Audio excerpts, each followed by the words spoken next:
vídeo de hoje do canal tem muita história, mas também tem estreia do São Paulo na temporada. Então vamos perder tempo não, vamos falar sobre o nosso tricolor. Vambora para o vídeo. Ela não deixa de ter razão em várias dessas afirmações sobre pré-temporada fora do país. Primeiro, financeiramente não é uma coisa que faça qualquer diferença. Segundo, vai muito trem da alegria para vários, aviões da alegria, para vários clubes. Vai todos os dirigentes do São Paulo, do Atlético, do Cruzeiro, do Flamengo e tudo mais. O Flamengo deu uma limada, né? Porque Flamengo, foi tratado pela diretoria anterior. Peirinha, como disse. Então, mas deu uma limada porque eram adeptos do Landim, da turma do Landim. E não do BAP. Mas foi gente do BAP também, viu? Fica tranquilo. Ah, sim. Né? Pô, traz lá uma calça. Então, não é exatamente só comprar no outlet, né? Não é?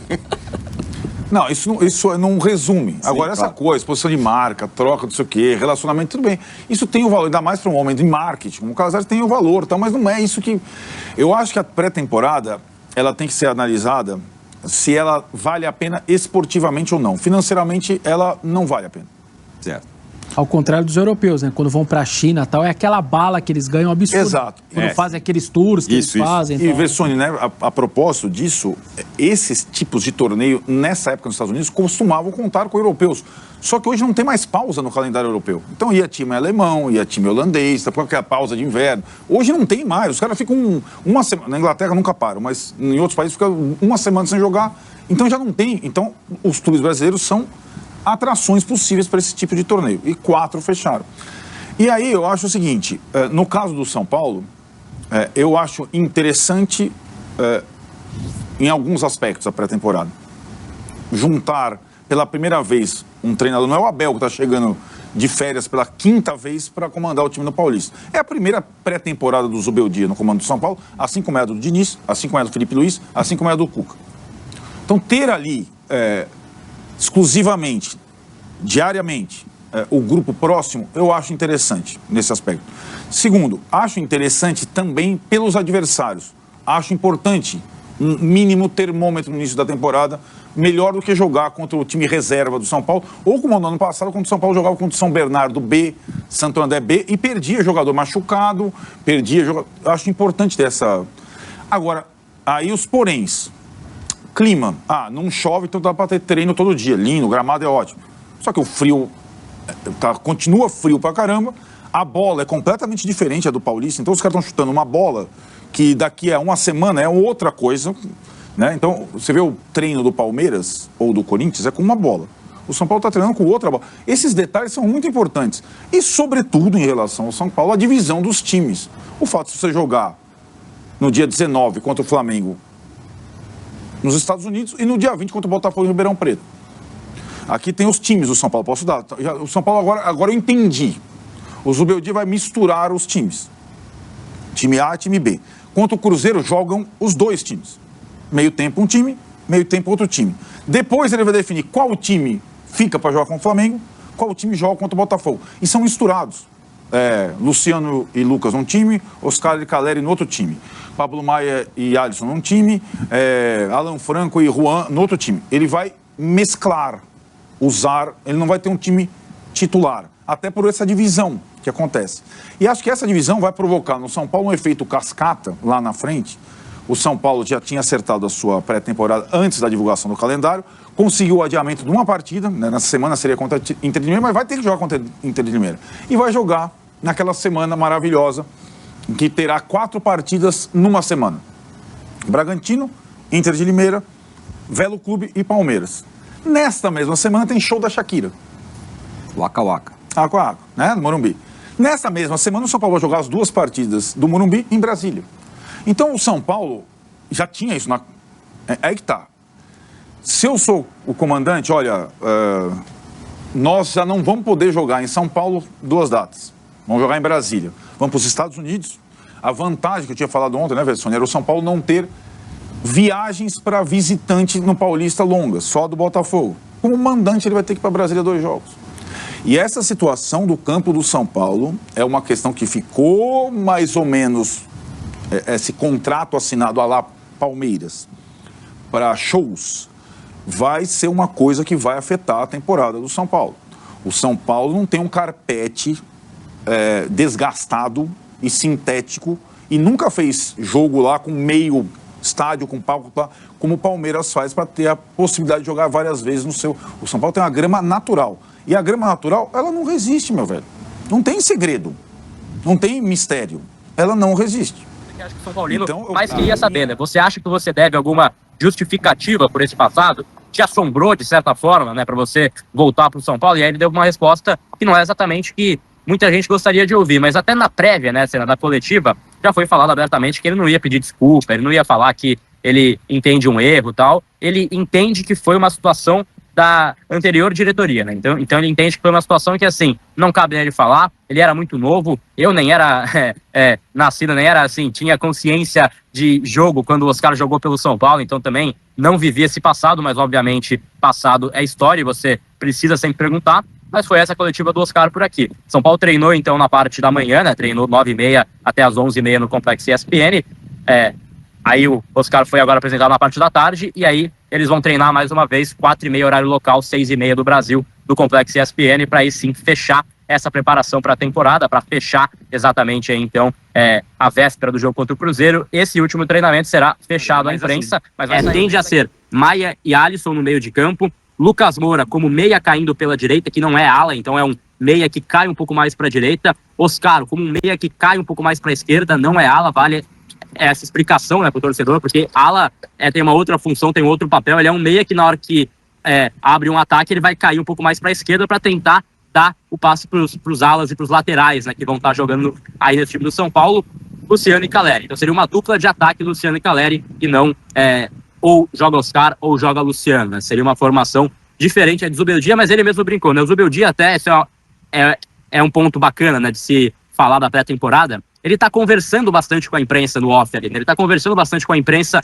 antes dos treinos, após os treinos, faz brincadeiras, né? Ontem era aniversário dele, dei parabéns, ele falou que ele tá igual vinho, né? Que quanto mais velho fica, mais conservado está, melhor fica. Então, ele fez várias brincadeiras e ele cola vez ou outra ali para explicar um treinamento, explicar o que ele tá buscando com aquilo, né? Porque não é tão fácil uma compreensão tática de um treino que ele tá, ele idealizou na cabeça dele, mas na prática você tem que explicar para o jornalista. Então ele tem esse cuidado, ele tem esse tratamento com a imprensa. E ele falou, cara, tá cedo, pré-temporada, vai esboçar um time titular, pode ser que ele teste no jogo contra o próprio Botafogo ou contra o Flamengo, que no UFC Series, teste Luciano e Oscar pelo meio e, cara, veja que não dá, veja que tá ruim, veja que não tem solução, e aí ele troca. Então, assim, o treino serve para isso. O treino é esse momento de errar, de testar, de insistir.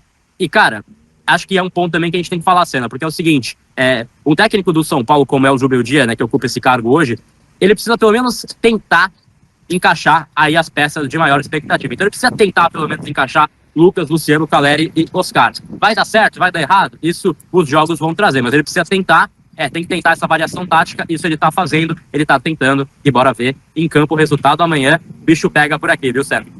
Batismo bem falta. E a minha pergunta é, por que o São Paulo... O Rogério, a gente sabia que ele ia se aposentar desde quando ele tinha 35 anos, ele estava chegando.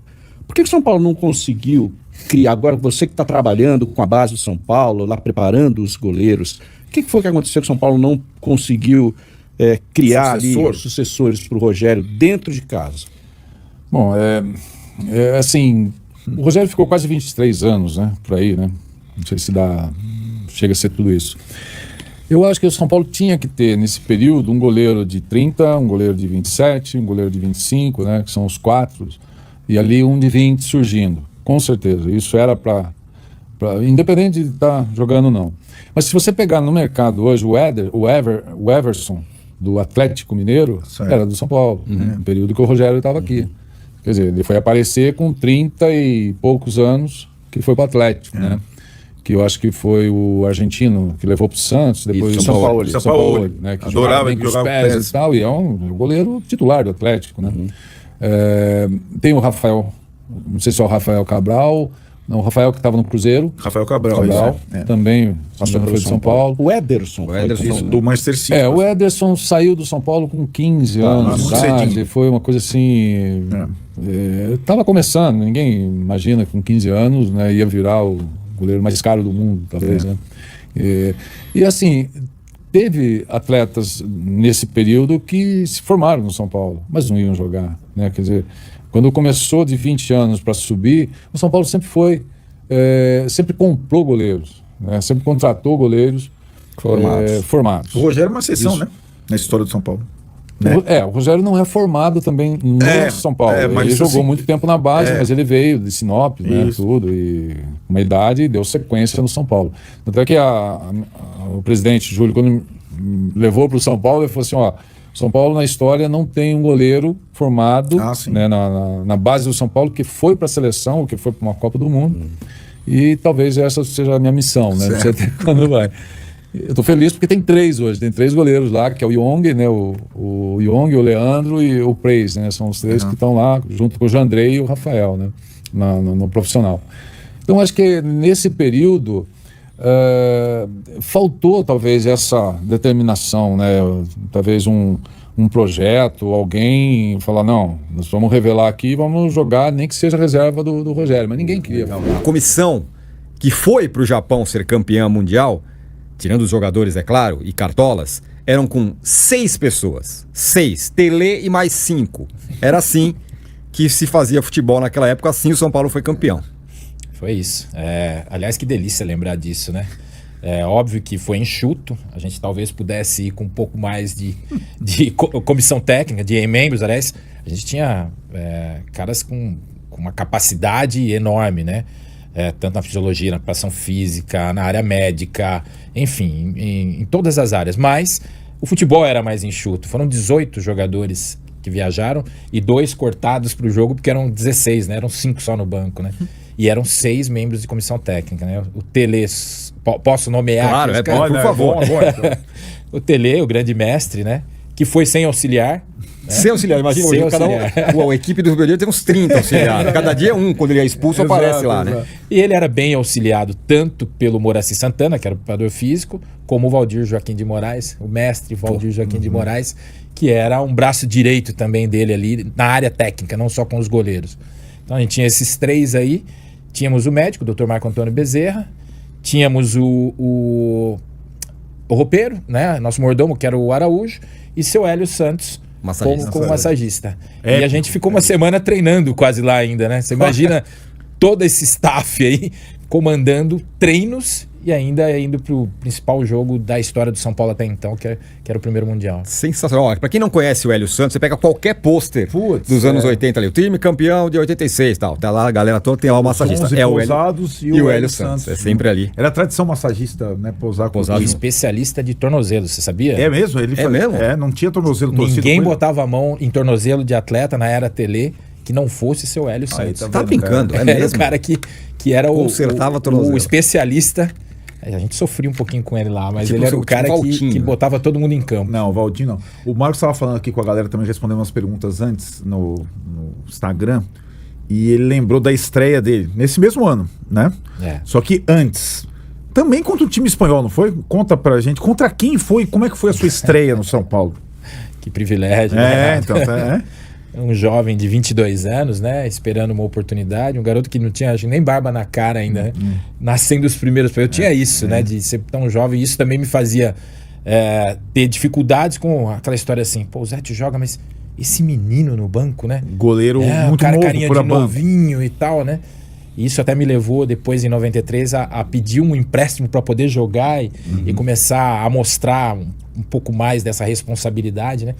Mas foi nesses torneios de verão. A gente começou a fazer em 91 esse tipo de torneios na Espanha, né? E em 92, sabendo que jogaríamos o Mundial, isso se acelerou. Então a gente jogou o Teresa Herrera, que venceu o Barcelona, inclusive, na final. E esse foi o segundo, o Ramon de Carranza, a final contra o Real Madrid. A gente vencia por 4-0.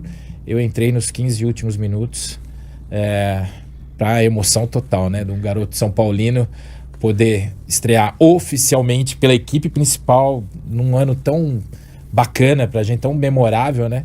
Contra o Real Madrid. Contra o Real Madrid. Então sou muito grato, inclusive, por ter sido dessa forma, nesse momento, e o que o São Paulo me proporcionou na vida, mais ainda. Então, pessoal, vamos falar aí que o São Paulo entra em campo contra o Cruzeiro hoje, às 9h30 da noite. Eu vou falar aí que, segundo o GE, o São Paulo vai entrar com uma escalação de 45 minutos no primeiro tempo e no segundo tempo, nos outros 45, com outra escalação. Os dois times que o Zubeldia montou, vou dar uma lida rápida aqui para vocês. O primeiro time, Jandrei Ferrarese e o Alan Franco. Enzo Dias, então o Ferrarese na direita. Alisson e Pablo Maia. Eric, Oscar, William Gomes e Caleri. Quer dizer, o Oscar municiado aí por 2 pontinhas rápido, mas o Caleri lá na frente. No outro time, eles comandaram a seguinte equipe: Rafael, Igor Vinícius, Arboleda, Sabino e Moreira. Esse time aí sim com 2 laterais. Ainda que na esquerda o Moreira não é lateral esquerdo, como todo mundo sabe, é direito, mas deve jogar ali na esquerda. Luiz Gustavo e Marcos Antônio, Lucas, Luciano, Ferreirinha e André Silva. De nomes, ok, né? O Arnaldo fala muito da queda de qualidade do elenco, mas de nome você conhece praticamente todos os jogadores. Não tem nenhuma novidade. Quer dizer, as novidades até tem, né? O Oscar, porque nem o Enzo Dias aqui tá nessas escalações do treino. A gente chegou há pouco tempo e tudo mais, né? Nem o Bobadilla também, que também chegou há pouco tempo. O Patrick Lanza, que volta de problemas de saúde, mas de resto tá todo mundo aí. Então ainda tem mais gente que seria opção. E bem, é isso. São Paulo vai fazer aí o primeiro jogo da sua pré-temporada. E o teste, gente, contra o Cruzeiro, contra o Flamengo. O Cruzeiro esse sim deve querer mostrar serviço, porque você tem muitas contratações. Acho que eu lembro assim de cabeça: Fabrício Bruno, Gabigol, Fagner, são Dudu, né? São as contratações aí do Sub-30, né? Praticamente os jogadores já com mais idade. E tentando, né, entrar esse ano competitivo com uma SAF, com um cara que banca, que busca muito dinheiro. E aí o São Paulo, né, aquela história do FDIC, né, reduzindo custos, tentando trabalhar melhor com a sua gestão financeira. Precisa ter um superávit para você continuar nesse programa aí que vai beneficiar o São Paulo no futuro próximo. Esperamos, né? Diz a lenda que isso tudo é uma preparação para uma SAF. O Casares teria aí um ego enorme depois de ser presidente, ser um presidente de uma SAF do São Paulo. Não duvido nada, não. Mas vamos com calma, vamos voltar aqui ao planeta Terra, vamos falar de São Paulo. São Paulo que ainda aguarda ansiosamente aí o distrato do Wendel com o Porto, enquanto a história não evoluiu. Então, enquanto isso, São Paulo vai trabalhando com o que tem. E é interessante ver que o São Paulo já trabalha com a ideia do Ferrarese na direita, né? Tem que usar o que você tem no elenco, né? Já que você não consegue contratar um lateral direito, você usa o que você tem. Não acho uma má ideia. Vamos ver dentro de campo. Mas tudo são testes agora, né? Para esses 2 jogos. Lembrando que o Zubeldia fica para o segundo jogo e os seus auxiliares que voltam ao Brasil. Não se sabe quais jogadores voltarão ao Brasil. Saberemos logo após a partida. Isso fica claro, porque o São Paulo estreia na segunda-feira no Campeonato Paulista. E, bem, é isso, né? São Paulo aí vai começar aí sua temporada de 2025. Muita esperança do torcedor, né? A gente espera aí que o trabalho evolua e que o Oscar possa agregar bastante, né, a equipe tricolor, assim como o Dias e futuramente o Wendel quando virar, né? Mas a estrutura tá aí. Não terminou o ano muito bem, a gente sabe disso. Mas agora o Zubeldia começando uma pré-temporada, conhecendo o clube, reforço que ele pediu chegando. Agora tem que colocar o São Paulo para jogar, né? Então é isso, pessoal. Um vídeo curto, rápido, falando aí da expectativa, que é ok, né? Eu acho que a estreia oficial do São Paulo mesmo eu vou considerar o jogo contra o Corinthians, porque até lá são testes e mais testes e mais testes, né? Vai ver se ele vai querer jogar com o quarteto mágico, se ele vai jogar com 3 dos 4, 2 dos 4, se ele vai variar, o que ele vai fazer, né? Fica a grande questão. Lembrando que em fevereiro o São Paulo vai ter que pagar a partida atrasada, ele vai ter 4 partidas em uma semana, e as 2 partidas que seriam em casa serão em Brasília. Começou, né? Também tem isso também. A gente vai falar muito isso durante o ano, né? Quantos mandos de campo o São Paulo perderá por shows no Morumbi. Mas é aquele negócio, infelizmente, São Paulo não tem bala na agulha. O São Paulo tá afundado em dívidas. Se não acertar a casa e tardiamente, vai corintianar. Você quer corintianar? Eu não quero, né? E ainda assim, apesar desses percalços todos, esse elenco aí, o que a gente falou de nomes, é ok. Tem elencos melhores, Mas o São Paulo melhorou o seu elenco titular. né? Se manter o espírito brigador, a competitividade que mostrou em 2024, se demora a gente abocanhar algo. Mas vai ser difícil? Vai ser difícil, porque tá cheio de SAF, né? Mas se você olhar hoje o panorama do futebol brasileiro, o Botafogo desmontou o time. O Flamengo com novas eleições também tá meio parado, talvez meio do ano, ambos os times, né? Lembrando que o Botafogo, quando contratou meio do ano, também arrebentou a boca do balão, né? Mas o Almada e o Luiz Henrique foram embora, cara. O time, os motores do time, né? Fluminense, mal das pernas, mas tá contratando. Mas terminou o ano ali, né? Perigando no Brasileiro. O que mais? Atlético Mineiro, você escuta mais saídas que chegadas. Aí o Cruzeiro contratou muita gente, o famoso sub-30, né? Porque o cara tá jorrando dinheiro. O Inter e o Grêmio não se mexeram no mercado. A nível de São Paulo, o Santos muito pouco, voltando para a primeira divisão. O Corinthians também praticamente não mexeu, mas terminou com um bom elenco. E apesar das loucuras que a gente sabe que fizeram ano passado, né? E o Palmeiras, sim, esse mexendo bem o elenco, então o seu Paulinho e tal. Mas assim, não foi um mercado da bola sensacional para todos, né? E bem, São Paulo com certeza fez uma das melhores contratações da janela, que foi o Oscar, né? Goste ou não goste. Vamos acompanhar esse primeiro semestre. Lembrando que é um ano fatiado, né? Você tem o Super Mundial que acaba quebrando esse ano. Então, você vai ter uma temporada nos 6 primeiros meses, vai ter uma outra temporada nos outros 6 meses finais, né, do ano. Cabe ao Zubodia saber trabalhar bem para que o São Paulo possa ir tranquilamente no Brasileiro e avançar o máximo possível nas Copas.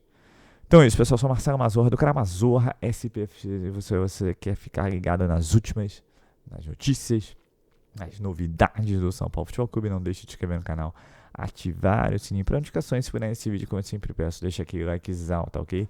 Saudações tricolores, uma ótima quarta-feira a todos, um ótimo jogo a todos, o jogo é às 9h30 e valeu!